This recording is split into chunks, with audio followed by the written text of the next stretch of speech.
Already we have covered about 100 questions, MCQ type questions. Today we will be covering 120 of them. Let us see. The set that is there with us available is 30 bar 6 bar 1 first set, and series you can see it in front of you. This was asked in the last year's compartment examination, and what I guess is at least same questions may not be repeat, but at least the same type of questions may repeat, so they are important for your March 26 examinations also. Now let me start with the first question. Let's discuss the questions that are there in the question paper. Set of 0.4 is an natural number, rational number, integer, irrational number. What do you say? क्या होगा 0.4? Irrational number होगा. देखिए बहुत बार ये बच्चे गलती करते हैं. इसका तो 1 का एक्सपेक्टेड आंसर है, 1 का एक्सपेक्टेड आंसर है डी.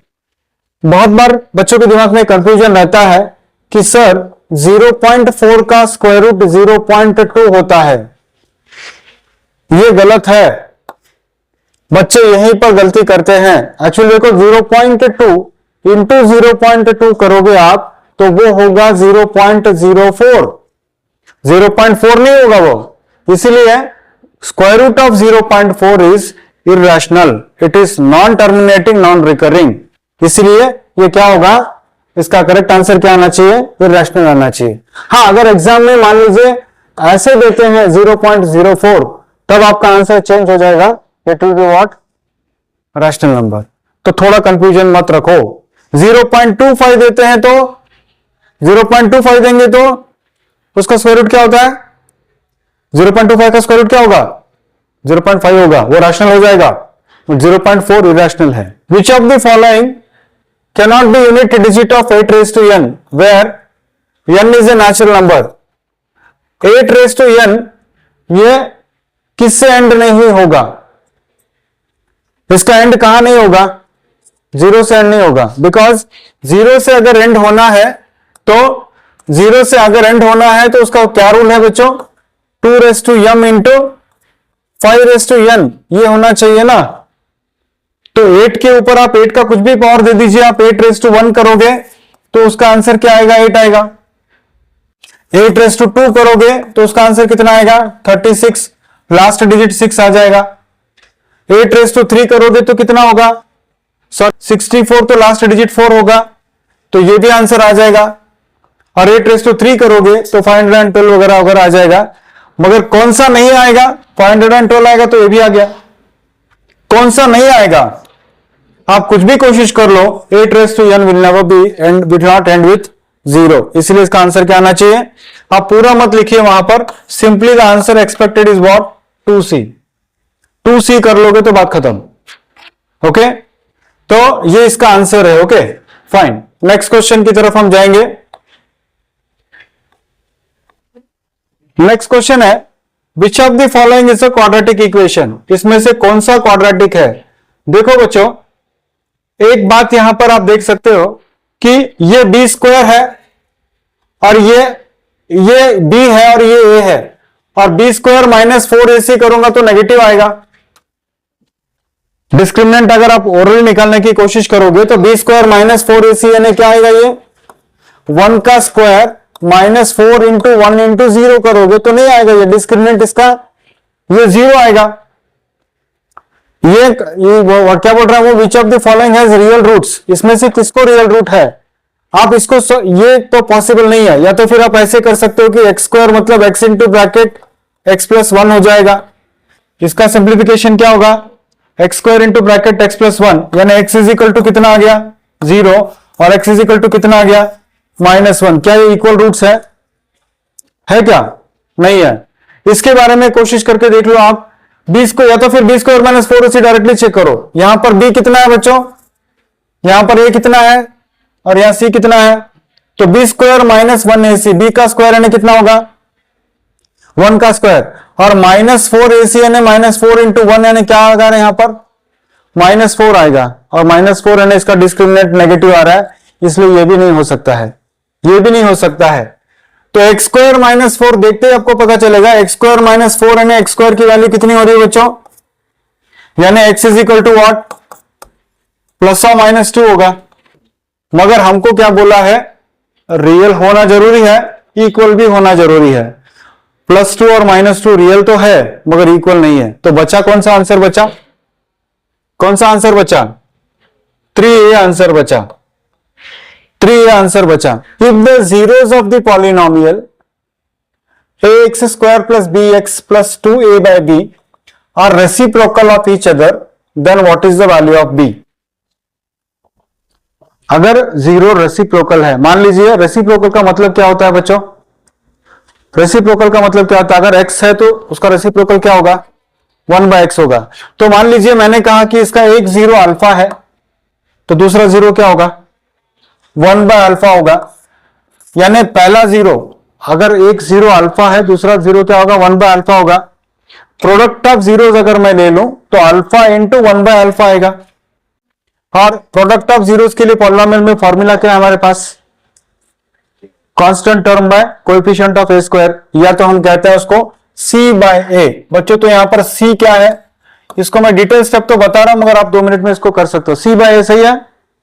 अब देखिए ये होगा अल्फा इंटू 1/अल्फा, c की वैल्यू कितनी है बच्चों, 2a by b divided by a का मतलब, यहां पर a का मतलब देखिए, यहां पर a का मतलब a है, a का मतलब a है तो a by 1, alpha alpha cancel हो जाएगा बच्चों तो यहां पर होगा 1। So this is what, 2a by b into 1 by a into 1 by a। तो a कैंसल्स विथ a तो 1 is equal to 2 by b, तो क्रॉस मल्टीप्लाई करो, b is equal to how much, what is the correct answer, what is the correct answer, 4A correct answer है, 4A correct answer है।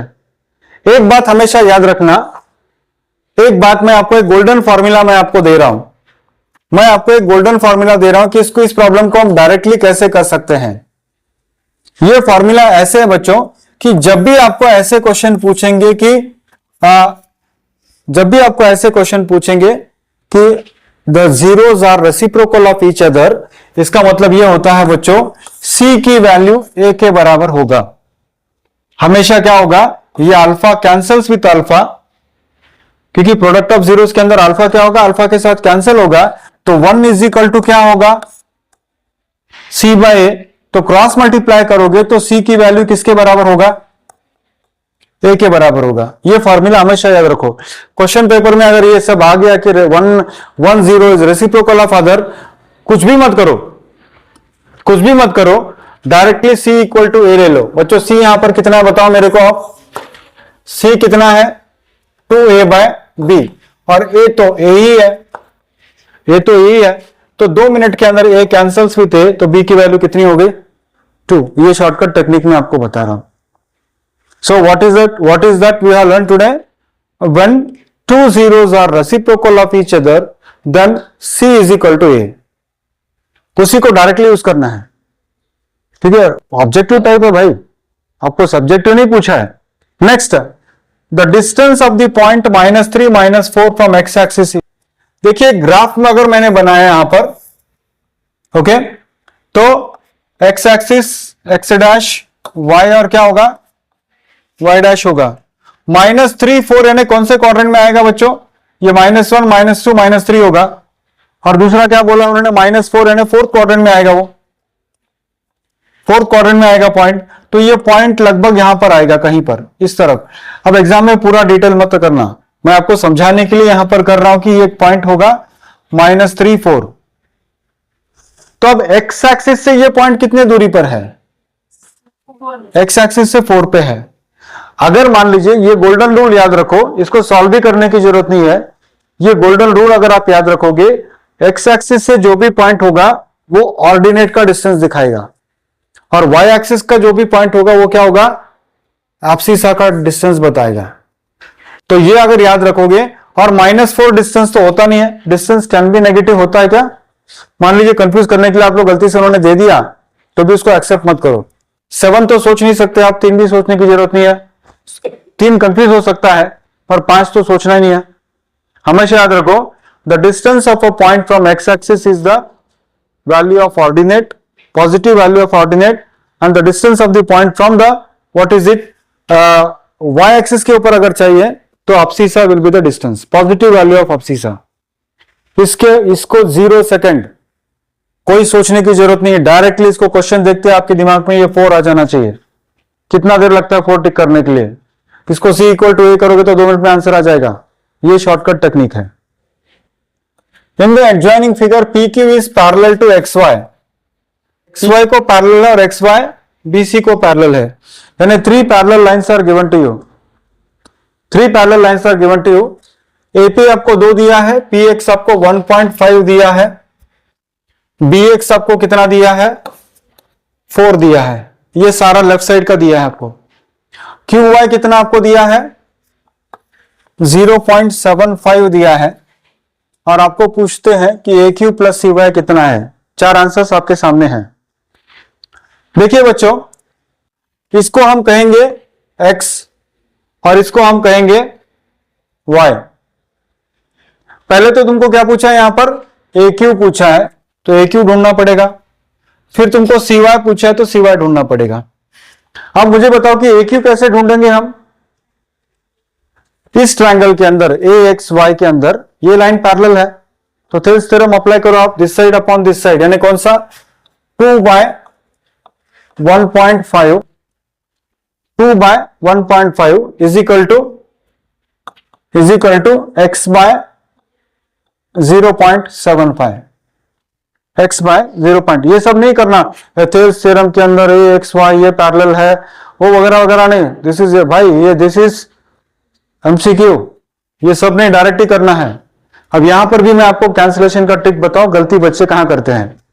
ये 2 संख्याओं के बाद point है तो यहां पर भी 2 डिजिट कर लो, तो आप यहां पर डायरेक्टली क्या कर सकते हो? यहां point cancels with point, point cancels with point, तो हम ऐसे बोल सकते हैं कि 15 5 जार, सही है। फिर हम कर सकते हैं 5 1 जार, 5 2 जार, पैरेलली कट कर देना है। फिर ये 2 1 जार, 2 1 जार, यानी x is equal to how much? x कितना हो गया? x यानी AQ, x को हमने क्या कहा है? AQ कहा है ना, तो AQ हमको कितना मिल गया बच्चों? 1। नेक्स्ट आपको क्या बोला है? CY। आप CY के लिए कौन सा ट्रायंगल लोगे? ABC ट्रायंगल लोगे, तो उसके अंदर ये पैरेलल है। ABC ट्रायंगल के अंदर XY BC को पैरेलल है, तो once again Thales theorem apply करते समय इस बार ध्यान देना, आपको ये पूरा साइड लेना पड़ेगा। ये पूरा साइड कितना होगा बच्चों? हाँ, उसको ऐड कर लेना मन में ही, डायरेक्टली क्या करना? 2 + 1.5 कितना होता है? 3.5, तो 3.5 डिवाइडेड बाय ये कितना होगा बच्चों? सो 3.5/4 इज इक्वल टू दिस। ये ऑलरेडी हमारे पास 1 आ चुका है, 1 + 0.5 कितना होता है बच्चों? ये 1.75 divided by how much? Y। Okay, सही है। 2 संख्याओं के बाद पॉइंट है, मैंने भी यहां पर 2 संख्याएं ले ली, 0 बना दिया, तो ये कितना होगा? पॉइंट कैंसिल होगा, कैंसिल होगा, तो 175 1 जार 175, देखो कैसे कर रहा हूं मैं, 175 1 जार 175, 175 2 जार 350, 2 1 जार 2, 2 2 जार 4, यानी कितना होगा? 1/2 इज इक्वल टू 1/y, तो y इज इक्वल टू कितना होगा? तो y की वैल्यू कितनी हो गई? यानी AQ कितना है बच्चों? 1, CY कितना है? 2, तो प्लस करो कितना आएगा आंसर? 3 आएगा। तो what is the correct answer? 6C, ये वाला आपका करेक्ट आंसर है। क्वेश्चन वही है, the only thing is what they have put it in Thales theorem को पूछा है। थेल्स थ्योरम पूछा है, पूछने का अंदाज अलग है। Given triangle ABC is similar to triangle PQR, ट्रायंगल ABC similar to triangle PQR, angle A अगर 30 है, एंगल Q अगर 90 है, तो R + B कितना होगा? थोड़ा सा ध्यान देते हैं बच्चों, ए किसके बराबर है? ए किसके बराबर है? ए पी के बराबर है, और दोनों कितना है? दोनों कितना है? 30। बी किसके बराबर है?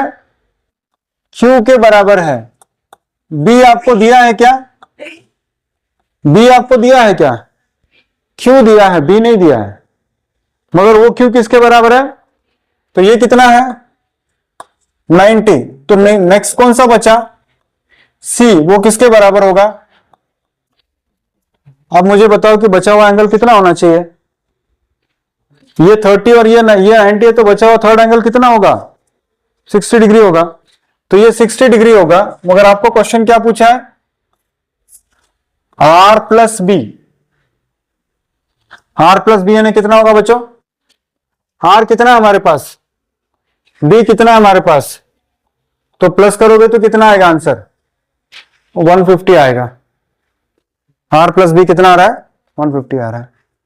देखो, सिमिलर ट्रायंगल का ही प्रॉब्लम है, पूछने का स्टाइल जो है वो अलग है।